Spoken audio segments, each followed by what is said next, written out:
pour les entreprises qui le souhaitent, mais bien sûr qu'elles le fassent. Évidemment, qu'elles le fassent individuellement.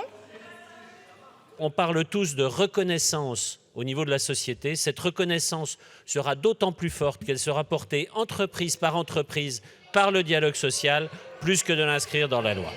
L'argumentaire de Madame la rapporteure et de Monsieur le ministre a un peu évolué. Vous nous avez dit depuis le début de la soirée que ce congé serait, d'abord vous nous avez dit, stigmatisant, culpabilisant, qu'il rajouterait une charge émotionnelle pour les femmes. Et puis nous constatons tous qu'il est pourtant déjà en vigueur dans des entreprises, dans de grandes entreprises. À L'Oréal, par exemple, L'Oréal, c'est 85 000 salariés. Et la mise en œuvre de cette disposition au mois de novembre dernier n'a pas entraîné de réaction particulière et de protestation, bien au contraire.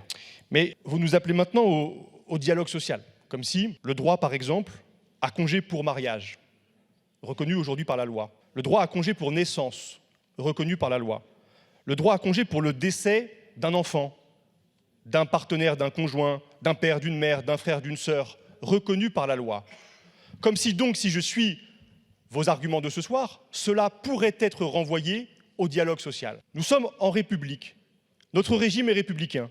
Cela signifie que la loi vaut pour tous. En République une et indivisible, les droits que l'Assemblée nationale proclame, adopte, valent pour toutes les Françaises, pour tous les Français, pour tous les salariés, quel que soit le statut de leur employeur.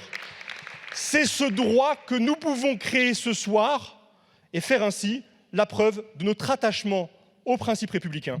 Monsieur le député.